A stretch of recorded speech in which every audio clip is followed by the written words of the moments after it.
சீயோன் விசுவாச தேவாலயம் வழங்கும் ஜீவ குரல். Let us all bow down our head for a small prayer.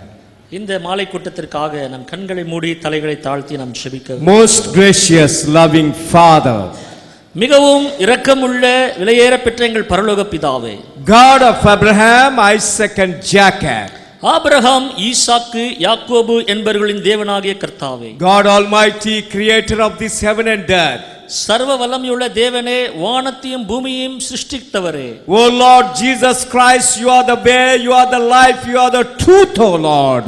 ஆண்டவராகிய இயேசு கிறிஸ்துவே, நீரே வழியும் சத்தியமும் ஜீவனுமாய் இருக்கிறீர். You are the resurrection and the life.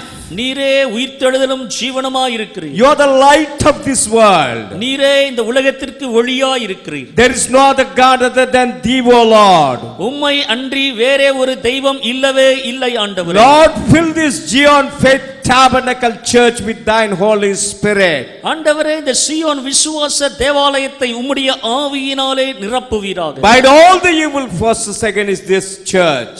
ஆண்டவரே, இந்த திருச்சபை குரோதமாய் எழும்புகிற எல்லா தீய வல்லமைகளை இயேசுவின் நாமத்தினாலே கட்டுகிறேன்.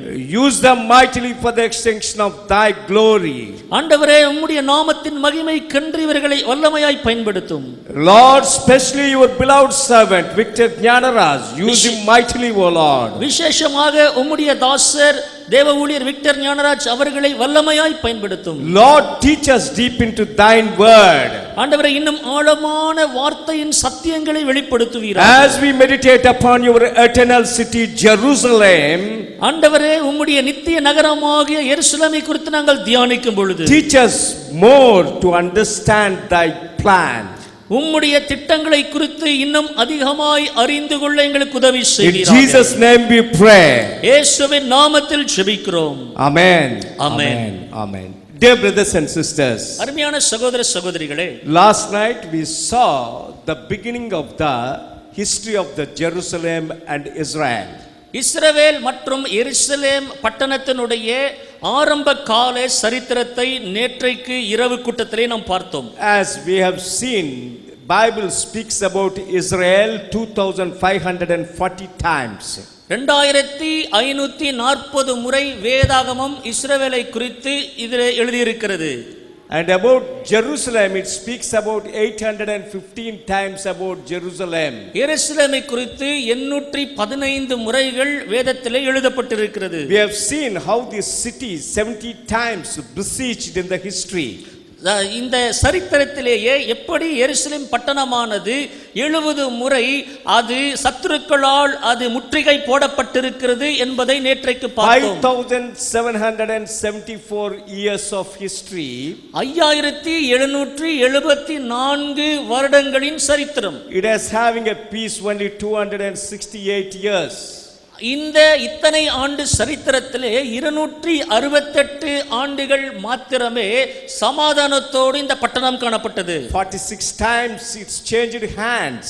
46 முறை பல்வேறு சத்துருக்களின் கையிலே இந்த பட்டணம் சென்றது. And 17 times partially destroyed.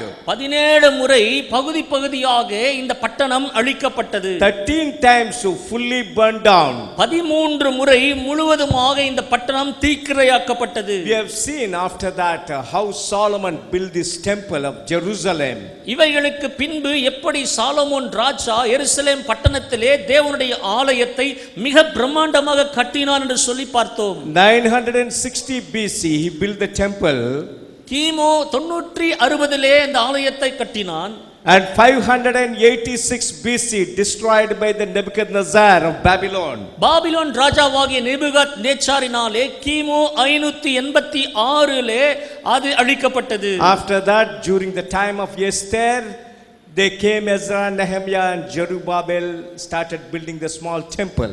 அதற்கு பிறகு எஸ்தருடைய நாட்களிலே எஸ்ரா, நெகேமியா, செருபாபேல் போன்றவர்கள் வந்து அவர்கள் தேவ ஆலயங்களை ஜெப ஆலயங்களாக சிறு சிறு சிற்றாலயங்களை கட்டினார்கள். In BC 63, General Pompey conquered this land. இந்த பட்டணத்தை ஜெனரல் போப்பே என்பவர் கிமு 63 அவர் பிடித்தார். Then after that, Herod became a king in BC 37 BC. கிமு 37 ஏரோது அங்கே ராஜாவாக அவர் ஆட்சியில் அமர்த்தப்பட்டார். Now Herod wanted to please the Jews, as he is not a Jew, he is an Arab Bedouin, Arab Idumean. அவன் Arab Bedouin. Bedouin means is from shepherd's family. அரேபிய தேசத்து ஒரு இடையனுடைய சந்ததியிலே வந்தபடியினாலே ஏரோது ராஜா அவன் யூதர் அல்லாதபடியினாலே அவன் எந்த வகையிலாவது யூதர்களை பிரியப்படுத்த வேண்டும் என்று சொல்லி நினைத்தான். Today if you go to Jordan, you will find one of the 7 wonders of the world is called a Petra, like a Taj Mahal. தாஜ்மஹாலை போன்ற இன்றைக்கும் நீங்கள் யோர்தான் அந்த தேசத்துக்கு நீங்கள் கடந்து போகும் பொழுது பெட்ரா என்கிற உலக அதிசயங்களில் ஒன்றை நீங்கள் பார்க்க முடியும். That is the called a biblical Edom. Yes, Jacob's elder brother Yeshai lived in that area. His kingdom was Edom. யாக்கோபுடைய சகோதரன் ஏதோம் அங்கே வசித்ததை நாம் பார்க்க முடியும். So that is the place Herod lived there. Herod descendants controlled that area. இங்க ஏரோதுடைய அந்த அவர்களுடைய மூதாதையர்கள் அவர்களுடைய பின் சந்ததியாரும் அந்த பகுதிகளை ஆட்சி செய்தார்கள். Now BC 19 Herod started a massive construction of the temple of Jerusalem. இங்கே கிமு 19லேயே ஏரோது ராஜா எருசலேம் தேவாலயத்தை மிக பிரம்மாண்டமாக மீண்டும் கட்டும்படிக்கு அவன் செயல்பட்டான். Because the Jewish people hated him as a king, they don't like him. ஏனென்றால் யூத ஜனங்கள் ஏரோது ராஜாவை மிகவும் வெறுத்தார்கள். His wife is a Jew, one wife out of 10 wives, one wife is a Jew. His mother is a Jewish lady from Hasmonean family. His mother, Herod's mother is a Jew. ஏரோதுடைய தாயார் ஒரு யூத பெண்மணியாய் காணப்பட்டார்கள். அது மாத்திரமல்ல ஏரோதுக்கு காணப்பட்ட 10 மனைவிகளிலே ஒரு மனைவியானவள் அவளும் யூத பெண்மணியாய் இருந்தார்கள். Now Herod wanted to please Jews by expanding the temple of Jerusalem. எருசலேம் தேவாலயத்தை விரிவுபடுத்துவதன் மூலமாக ஏரோது ராஜா யூதர்களை பிரியப்படுத்த நினைத்தான். Matthew 2nd chapter, that 1 to 18 verses, when you read, the Bible speaks about first time about the Herod the Great. இங்கே மத்தேயு 2வது அதிகாரம் முதல் 8 வசனங்களை வாசிக்கும் பொழுது முதல் முறையாக ஏரோது மகாராஜாவுடைய காரியங்கள் அங்கே எழுதப்பட்டிருக்கிறது. And during that time it says 3 wise men came from the east to find out where is the birth of Jesus. அந்த சமயத்திலே தான் 3 ஞானிகள் கிழக்கு தேசத்திலிருந்து வந்து யூதருக்கு ராஜாவாக பிறந்திருக்கிறவர் எங்கே என்று சொல்லி ஏரோதிடத்தில் விசாரித்தார்கள். History says the 3 wise men name is Caspar, Melchior, Balthazar. அந்த சரித்திரம் சொல்கிறது 3 அந்த ஞானிகளுடைய பெயர்கள் காஸ்ட்ரோ, மென்ட்ரோ, பெல்தாசார் என்று சொல்றாங்க. Caspar, Melchior, Balthazar. காஸ்ட்ரோ, மென்ட்ரோ, Balthazar. Caspar comes from Arabia. அந்த காஸ்பர் என்பவர் அரேபியாவிலிருந்து வருகிறார். He is the one brings the frankincense to the Lord. அவர் வெள்ளை போளத்தை அவர் கொண்டு வந்தார். Today if you go to the Oman and Yemen, the best frankincense in the world you will get there. Oman தேசத்துக்கு கடந்து சென்றால் உலகத்தின் மிக சிறந்த அந்த வெள்ளை போளம் அந்த தேசத்திலே கிடைக்கிறது. From Muscat there is a 1000 kilometers south place called as Salala. That is the place where the king comes from. The best frankincense he brings to the Lord. அங்கே மஸ்கட்டில் இருந்து 1000 கிலோமீட்டர்கள் தெற்கு பகுதியிலே நீங்கள் வரும் பொழுது சலாலா என்ற இடம் இருக்கிறது. அங்கே இருந்து தான் இந்த ஒரு ஞானியானவர் அங்கே இருந்து மிக சிறந்த வெள்ளை போளத்தை கொண்டு வருகிறார். Why this wise man brings a strange gift of frankincense to the Lord is, ஏன் இந்த ஞானியானவர் அவர் வெள்ளை போளத்தை அந்த குழந்தை இயேசுவுக்கு கொண்டு வருகிறார்? In the temple of Jerusalem, the high priest morning and evening they offered on the altar of incense the frankincense morning and evening at the altar. அங்கே ஆசாரியனானவன் தேவாலயத்திலே அவன் தூபபீடத்திலே அவன் தூபவர்க்கம் இடுவான். அதற்காகத்தான் அவர் இந்த தூபவர்க்கத்தை கொண்டு வருகிறார். That is the reason 141 Psalm, the 1 and 2 verses says, David, let my prayer be like an incense to you, O Lord. It has got an interconnection between our prayer and the frankincense, incense. ஆகவே தான் வாசிக்கிறோம் சங்கீதம் 141 முதல் 2 வசனங்களிலே, ஆண்டவரே என்னுடைய ஜெபமானது விண்ணப்பமானது உம்முடைய சமூகத்திலே தூபவர்க்கமாய் வரக்கிடது என்று சொல்லி தாவீது ஜெபிக்கிறார். That is the reason book of Revelation 8th chapter, the 1 and 2 verses, you will find an angel comes with the prayers of the saints, who mixes with the incense, with the golden incense, and offers to the Lord on the altar. வெளிப்படுத்தல் 8வது அதிகாரத்திலே வாசிக்க முடியும். ஒரு தேவதூதன் பரிசுத்தவான்களின் ஜெபங்கள் அடங்கிய அந்த தூப வர்க்கத்தை தூப கலசத்திலே பிடித்தவனாக தேவனுடைய சிங்காசனத்துக்கு முன்பதாக நிற்கிறான் என்று சொல்லி வாசிக்க முடியும். Our canonical Bible never gives the name of the angel, but in the Catholic Bible it mentions that angel name is Raphael. நம்முடைய வேதாகமத்திலே அந்த தேவனுடைய பெயர் குறிப்பிடப்படவில்லை. ஆனால் கத்தோலிக்க வேதாகமத்திலே அந்த தேவனுடைய பெயர் ரஃபயேல் என்று சொல்லி எழுதப்பட்டிருக்கிறது. The second wise man who came from Ethiopia, his name is Melchior. இரண்டாவது அந்த ஞானி அவர் எத்தியோப்பிய தேசத்திலிருந்து கடந்து வந்தவர், அவருடைய பெயர் மெல்ச்சோர் என்பது. He is the one brought gold to the Lord. அவர்தான் அந்த பாலகனாகிய இயேசுவுக்கு அவர் பொன்னை கொண்டு வந்தார். Why he brought the gold is the finest gold is the gold of Ophir, and gold is the king of the metal. ஏன் அவர் பொன்னை கொண்டு வந்தார் என்றால் ஓப்பீரின் பொன் மிகவும் பிரசித்தியானது. அந்த பொன் எதை குறிக்கிறது என்றால் ராஜரிகத்தை குறிக்கிறது. So to say that you are the king of kings and lord of lords, he brought a gold to the Lord. அந்த பாலகனாக இயேசு காணப்பட்டாலும் அவர்தான் ராஜாதி ராஜாவாய் கர்த்தாதி கர்த்தராய் இருக்கிறார் என்பதற்கு அடையாளமாக இந்த ஞானி பொன்னை கொண்டு வந்தார். That Caspar brought a frankincense to prove that you are the high priest between the God and man. அந்த காஸ்பர் என்கிற முதலாவது ஞானி அவர் தூப வர்க்கத்தை கொண்டு வந்தார். ஏனென்றால் பாலகனாகிய இயேசு அவர் பிரதான ஆசாரியராக தேவனுக்கும் மனிதனுக்கும் மத்தியஸ்தராக இருக்கிறார் என்பதற்கு அடையாளமாக அதை கொண்டு வந்தார். The third wise man name is Balthazar. மூன்றாவது அந்த ஞானி பல்தாசார் என்பவர். This Balthazar comes from Persia, Iran, present day Iran. அவர் இப்பொழுது காணப்படுகிற ஈரான் என்கிற அந்த பெர்சிய தேசத்திலிருந்து வந்தவர். He brought a mirror to the Lord. அவர் வெள்ளை போளத்தை கொண்டு வந்தார். It's a very strange gift. அது ஒரு வித்தியாசமான ஒரு பரிசு பொருள். If you go to Egypt today, Cairo, இன்றைக்கு எகிப்திலே கைரோ பட்டணத்திற்கு சென்றீர்களானால் near the Sphinx where the pyramids are there, you will find the one mortuary temple. நீங்கள் அந்த பிரமிட் இருக்கிற இடங்களுக்கு நீங்கள் கடந்து செல்லும் பொழுது அங்கே கல்லறைகள் இருக்கிற சிற்றாலயங்களை பார்க்க முடியும். Mortuary temple, that means the pharaohs after they die, they remove the brain through the nose and all the intestines, liver, kidneys and all they keep in a 4 canopy jars, and they will soak the body in mirror for 70 days.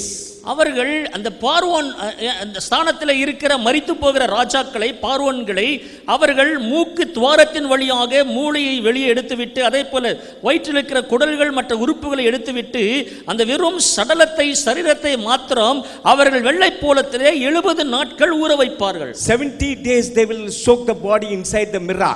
அந்த வெள்ளை போலத்துக்குள்ளாக 70 நாட்கள் அந்த சடலமானது ஊற வைக்கப்படும். After that with a fine linen they wrap the body. அவர்கள் அதற்கு பிறகு அந்த சடலத்தை எடுத்து மெல்லிய துணிகளினாலே அதை சுற்றுவார்கள். After that only they bury inside the pyramids. அதற்கு பிறகு அந்த சடலத்தை சுற்றப்பட்ட துணியினால் சுற்றப்பட்ட சடலத்தை அந்த பிரமிடுக்குள் வைப்பார்கள். Today when you go to Egyptian museum, you will find a 28 mummies of the pharaohs you can see today. இன்றைக்கும் நீங்கள் எகிப்திய மியூசியத்துக்கு நீங்கள் கடந்து செல்லும் பொழுது அப்படி துணியினால் சுற்றப்பட்ட அந்த பதப்படுத்தப்பட்ட பார்வோன்களுடைய 28 சடலங்களை மம்மீஸ் என்று அழைக்கப்படுகிற சடலங்களை பார்க்க முடியும். 4000 years old mummies. 4000 ஆண்டுகளுக்கு முன்பதாக பழமை வாய்ந்த mummies. Out of that biblical characters are 5. அதிலே வேதத்தின் கதாபாத்திரங்கள் 5 சடலங்கள் அடக்கம். 5 people are belongs to Bible. அந்த 5 சடலங்கள் வேதத்தோடு சம்பந்தமுடைய அப்படிப்பட்டவருடைய சடலங்கள். Book of Exodus, what Pharaoh who fought with Moses, Ramses II, his body, his wife Nefertiti body, his father Seth one body, his father that is the Ramses grandfather Ramses I, and Ramses son body. These 5 biblical characters you can see today face to face. அந்த 5 சடலங்கள் யாருடையது என்று சொல்லி பார்க்கும் பொழுது யாத்ராகமம் 2வது அதிகாரத்திலிருந்து நீங்கள் வாசிக்கும் பொழுது மோசேயின் நாட்களிலே இஸ்ரவேல் ஜனங்களோடு கூட யுத்தம் பண்ணி அவர்களை கொடுமைப்படுத்தின அந்த ராம்சேஸ் 2ஆம் ராம்சேஸ் என்பவருடைய சடலம், அது மாத்திரமல்ல அவருடைய தகப்பனாகிய 1ஆம் ராம்சேஸின் சடலம், அவருடைய தகப்பனாகிய ராம்சேஸ் 2ஆவதுடைய தாத்தாவாகிய அவருடைய சடலம், ராம்சஸ் இரண்டாம் ராம்சஸுடைய மனைவியுடைய சடலம் என்று சொல்லி குமாரனுடைய சடலம் என்று சொல்லி 5 சடலங்கள் அந்த மியூசியத்திலே வைக்கப்பட்டிருக்கிறது. In this world there are 47 religions in this world today. இன்றைக்கும் இந்த உலகத்திலே 47 மதங்கள் இருக்கின்றன. In 21st century no religion can say this is the body of my religion character who played a role in it. Nobody can show. இந்த 47 மதங்களிலே எந்த மதத்திலும் இது என்னுடைய மதத்திலே சொல்லப்பட்டிருக்கிற அந்த ஒரு நபருடைய தலைவருடைய சடலம் இதோ இன்றைக்கு இங்கே இருக்கிறது என்று சொல்லத்தக்கதாக எந்த ஒரு மதமும் இல்லை. Our holy Bible from Genesis to Revelation you will find 2930 characters from Adam to Antichrist. இந்த பரிசுத்த வேதாகமத்திலே 2930 கதாபாத்திரங்களை குறித்து வித்தியாசமான நபர்களை குறித்து சொல்லப்பட்டிருக்கிறது. Out of these 2930 characters, a few hundred biblical characters tombs you can see today in 40 countries. அதிலே சில நூறு வேதாகம கதாபாத்திரங்களுடைய அவர்களுடைய சடலங்கள் வைக்கப்பட்டிருக்கிற கல்லறைகள் 40 பலவிதமான தேசங்களிலே இன்றைக்கும் காணப்படுகிறது. In Israel, if you go to Hebron, you can see the Abraham, Sarah, Isaac, Rebecca, Jacob, Leah. Their tombs you can see today. நீங்கள் இன்றைக்கும் இஸ்ரவேல் தேசத்துக்கு நீங்கள் கடந்து செல்லும் பொழுது ஆபிரகாம், ஈசாக்கு, சாராள், ராகேல் என்பவர்களுடைய அப்படிப்பட்டவர்களுடைய கல்லறைகளை பார்க்க முடியும். And if you go to the Syria, you will see the John the Baptist tomb in Damascus. இங்க சீரியா தேசத்தில் இருக்கிற தமஸ்கு பட்டணத்துக்கு கடந்து செல்லும் பொழுது அங்கே யோவான் ஸ்நானனுடைய கல்லறையை பார்க்க முடியும். If you go to Jordan, you can see the Aaron's tomb. யோர்தானுக்கு நீங்கள் போகும் பொழுது அங்கே ஆரோனுடைய கல்லறையை பார்க்க முடியும். And if you go to the Rome, you can see the Peter and Paul tomb. நீங்கள் ரோம பட்டணத்துக்கு செல்லும் பொழுது அங்கே பேதுருடைய பவுலுடைய கல்லறைகளை பார்க்க முடியும். If you go to Spain, Santiago, you can see the Jacob, the James younger, his tomb you can see. நீங்கள் ஸ்பெயின் தேசத்துக்கு போகும் பொழுது புதிய ஏற்பாட்டிலே யாக்கோபு, ஆங்கிலத்திலே ஜேம்ஸ் என்று அழைக்கப்படுகிற அவருடைய கல்லறையை பார்க்க முடியும். If you go to Turkey in Ephesus, you can see the John's Gospeler tomb. துருக்கி தேசத்திலே அங்கே எபேசுக்கு நீங்கள் போகும் பொழுது அங்கே அப்போஸ்தலனாகிய யோவானுடைய கல்லறையை பார்க்க முடியும். In our own state in Chennai, Apostle Thomas tomb is there. இங்கே நம்முடைய தமிழ்நாட்டின் தலைநகரமாகிய சென்னை பட்டணத்திற்கு போகும் பொழுது அங்கே அப்போஸ்தலனாகிய தோமாவின் கல்லறையை பார்க்க முடியும். In these 40 countries, all these tombs, you can see only tomb. You don't know how they look like. They became a mud thousands of years back. அது வெறும் இந்த 40 தேசங்களிலே காணப்படுகிற கல்லறைகள் வெளியிலே வெறும் அந்த கல்லறைகளை தான் பார்க்க முடியும். ஆனால் அடியிலே அவைகள் எல்லாம் மண்ணோடு மண்ணாக சடலங்கள் மக்கி போய் விடுகின்றன. Now out of these 2930 characters, so 5 people you can see biblical characters face to face in the Egyptian museum. 2930 வேதத்தின் கதாபாத்திரங்களிலே 5 பேருடைய சடலங்கள் மாத்திரம் மண்ணோடு மண் மக்கி போகாதபடிக்கு இன்றைக்கும் பதப்படுத்தப்பட்டு எகிப்தினுடைய அந்த அருங்காட்சியகத்திலே வைக்கப்பட்டிருக்கிறது. When you look at it, you know how true this word of God. இதையெல்லாம் பார்க்கும் பொழுது நம்முடைய பரிசுத்த வேதாகமம் எவ்வளவு விலையேறப்பெற்றது உண்மையானது என்பதை நாம் அறிந்து கொள்ள முடியும். My dear brothers and sisters, why that wise man brought mirror to the Lord is to say, you die, but your body will never corrupt. You raise again. To prove that he brought that mirror. ஏன் இந்த மூன்றாவது ஞானியானவர் அவர் வெள்ளை போலத்தை கொண்டு வந்தார் என்றால், பாலகனாக இயேசுவே, ஒரு நாளிலே நீர் மரிக்கப் போகிறீர், நீ மரித்தாலும் கூட உம்முடைய சரீரத்திற்கு அது அழிவே கிடையாது, மீண்டுமாய் நீர் உயிரோடு எழும்புவீர் என்பதற்கு அடையாளமாக அவன் வெள்ளை போலத்தை கொண்டு வந்தார். They came to the Herod. அவர்கள் ஏரோதினிடத்தில் வந்தார்கள். In Jerusalem, our Bible says they saw one star. அவர்கள் ஏரோதினிடத்தில் வந்தார்கள். எருசலேமிலே வேதம் சொல்லுகிறது அவர்கள் ஒரு நட்சத்திரத்தை கண்டார்கள். Egyptian record says that star name is Medusa. எகிப்திய சரித்திரம் சொல்லுகிறது அந்த நட்சத்திரத்துக்கு பேர் மெலுசா. Now this Herod became a ferocious when they told that there is a king born in Israel. அங்கே இஸ்ரவேலிலே யூதருக்கு ராஜா ஒருவர் பிறந்திருக்கிறார் என்பதை ஏரோது ராஜா கேள்விப்பட்ட பொழுது அவன் உக்கிர கோபமுடையவனாய் மாறினான். We read in 4 Gospels and also Acts of the Apostles, we will read several times different Herods. பலவிதமான ஏரோதுக்களை குறித்து 4 சுவிசேஷங்களிலேயும் அப்போஸ்தல நடபடிகளிலேயும் நாம் வாசிக்க முடியும். History says Herod had 10 wives. சரித்திரம் சொல்லுகிறது ஏரோதுக்கு 10 மனைவிகள் இருந்தார்கள். But it gives the names of the 5 wives. அந்த 5 மனைவிகளுடைய பெயர்கள் Doris, ஒன்று டோரிஸ் என்பது, Maria one, மரியா என்பது இன்னொன்று, Maltese, மால்தீஸ் என்பது மற்றொரு பெயர், Cleopatra, கிளியோபாட்ரா என்பது இன்னொரு பெயர், now Maria two. மரியா இரண்டாம் மரியாள், மரியா 2 என்பவர் மற்றொருடைய பெயர். These 5 wives names history gives. சரித்திரமானது 10 இந்த 5 மனைவிகளுடைய பெயர்களை சொல்லுகிறது. Herod had several sons. ஏரோதுக்கு அநேக குமாரர்கள் இருந்தார்கள். But it gives the names of the 6 sons. அதிலே 6 குமாரர்களுடைய பெயர்கள் சொல்லப்பட்டிருக்கிறது. It says Aristobulus, Alexander, Antipater, Antipas, Herod Philip, Archelaus. These 6 names the Bible gives, history also gives. இப்பொழுது சொல்லப்பட்டிருக்கிற இந்த 6 பெயர்களும் ஏரோதுடைய குமாரர்களுடைய பெயர்களாக சரித்திரம் சொல்லுகிறது. Herod is a very very wise man. ஏரோது மிகவும் ஞானம் உள்ள ஒரு மனுஷனாக இருந்தான். He is a master builder. அவன் மிக சிறந்த ஒரு சிற்பாசிரியாக இருந்தான். Top engineer. அவன் நல்ல ஒரு தொழில்நுட்பவாதியாய் காணப்பட்டான். Very rich fellow Herod. மிகவும் ஐஸ்வர்யம் உள்ளவனாய் இருந்தான். But the only problem with the Herod is a paranoid. He is a mad fellow. When he comes to know somebody is trying for the throne, mercilessly he will kill them. ஆனால் அவனுடைய சிங்காசனத்துக்கு மாத்திரம் ஆபத்து என்று தெரியும் பொழுது அவன் ஈவு இரக்கமற்ற ஒரு பயங்கரவாதியாக கொலைகாரனாக மாறிவிடுவான். He will never allow any enemy and their families to live. Finished, he will finish it. அவனுக்கு விரோதமானவர்கள் சத்துருக்கள் ஒருவராகிலும் அவர்களுடைய குடும்பத்தை சார்ந்த ஒருவராகிலும் உயிரோடு இருக்காத வகையிலே அவன் செய்து விடுவான். Caesar Augustus always used to say about the Herod, அகஸ்து Rayan என்பவன் எப்பொழுதுமே ஏரோதை குறித்து சொல்லுவான், it is better to be born as a pig in the Herod farm rather than a son in his palace. ஏரோதுடைய வம்சத்திலே அவனுடைய அரண்மனையிலே ஒரு பன்றியாகவாவது பிறந்து விடலாம், அவனுக்கு குமாரனாய் பிறப்பதை பார்க்கிலும். In farm better to be born as a pig than in the palace as a son. ஏரோதுடைய அரண்மனையிலே ஏரோதுக்கு ஒரு மகனாய் பிறப்பதை விட ஒரு பண்ணையிலே ஒரு பன்றியாய் பிறப்பது நலமாய் இருக்கும் என்று சொல்லி அவனை குறித்து சொல்லப்படும். Because the pig lives more days than his own sons. ஏனென்றால் பன்றிகள் அநேக நாட்கள் உயிர் வாழும், ஆனால் அவருடைய குமாரர்கள் அநேக நாட்கள் உயிர் வாழ முடியாது. He killed his both the sons, Aristobulus, Alexander.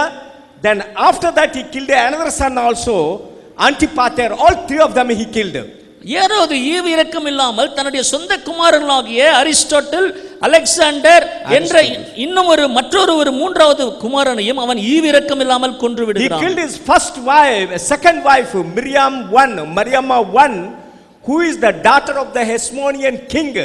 He killed her. எஸ்மோனிய ராஜாவின் குமாரத்தியாகிய இரண்டாவது மனைவியாகிய முதலாம் மரியாள் என்பவளையும் ஈவு இரக்கம் இல்லாமல் கொன்று விட்டான். He killed both of them in Samaria. அவர்களை சமாரியாவிலே கொன்று போடுகிறான். And also in Jericho he had a palace, a top palace. In that Mariamma 1, his second wife's uncle, father's brother, Hynacres, he is the last king of Hasmonean family, drowned him in the swimming pool and killed him. அது மாத்திரமல்ல, முதலாம் மரியாளுடைய மாமாவா இருந்தவரை நீச்சல் குளத்திலே மூழ்கடித்து அவன் கொன்று விட்டான். He is killed Mariamma's mother, Alexandra. Her also he murdered her. அது மாத்திரமல்ல, முதலாம் மரியாளாகிய அவளுடைய அந்த மனைவியுடைய தாயாரை கூட அலெக்சாண்ட்ரியா என்பவளையும் கொன்று விட்டான். That is the reason when he come to know that Jesus is born in the Bethlehem, he is unable to tolerate and he killed 180 male children in the Bethlehem and surroundings. ஆகவேதான் யூதருக்கு ராஜாவாக இன்னொரு பாலகன் பிறந்திருக்கிறான் என்று சொல்லி கேள்விப்பட்ட உடனே உக்கிர கோபத்தோடு கூட அந்த நாட்களிலே உயிர் வாழ்ந்த 180 யூத ஆண் பிள்ளைகளை அவன் கொன்று போட்டான். Today if you go to Bethlehem, the very cave our Lord Jesus Christ born, இன்றைக்கும் நீங்கள் பெத்லகேமுக்கு எங்கே இயேசு பிறந்தாரோ அங்கே கடந்து சென்று பார்க்கும் பொழுது in the side the same cave you will find 14 children tombs Today you can see out of that 180 children. அந்த 180 பிள்ளைகளுடைய கல்லறைகளோடு கூட இன்னும் ஒரு 14 பிள்ளைகளுடைய கல்லறைகள் அங்கே இருக்கிறது. Because the mothers, when they come to know that their children are killed because of the Jesus, when they brought there, he already left to the Egypt. They buried their children there. அவர்கள் அங்கே தங்களுடைய பிள்ளைகள் கொல்லப்பட்டதை அறிந்து துக்கத்தோடு வேதனையோடு கூட தங்களுடைய பிள்ளைகளை அங்கே புதைத்தார்கள். Herod built a super palaces. Even today's standard, you can see what sort of a palaces he built it. அவர்கள் இந்த காலத்திலே பார்க்கும் பொழுது மிக பிரம்மாண்டம் என்று சொல்லத்தக்கதான விதத்திலே மிக சிறந்ததான ஒரு அரண்மனையை ஏரோது கட்டினான். Today all his palaces declared by UNESCO as a heritage sites. இங்கே யுனெஸ்கோ என்கிற அந்த பெரிய உலக பிரசித்தி பெற்ற அந்த ஸ்தாபனத்தினாலே ஏரோதினால் கட்டப்பட்ட அரண்மனைகள் எல்லாம் அவைகள் புராதன சின்னங்களாக அவைகள் அறிவிக்கப்பட்டிருக்கின்றன. Herod died in Jericho, in palace, Jericho palace. எரிகோவில் இருக்கிற அரண்மனையிலே ஏரோது மரித்தான். According to the Roman calendar, Herod died in AUC. That means Ab Urbe Condita, AUC. This is the calendar Jesus time was prevailing. 750 March 12th Herod died. ஏரோது ராஜா அந்த நாட்களிலே பின்பற்றப்பட்ட ஏயுசி என்கிற அந்த கேலண்டரின் படி கால அளவின்படி 750 March மாதம் 12ஆம் தேதி ஏரோது மரித்தான். AUC means Ab Urbe Condita. That means after the construction of the Rome city.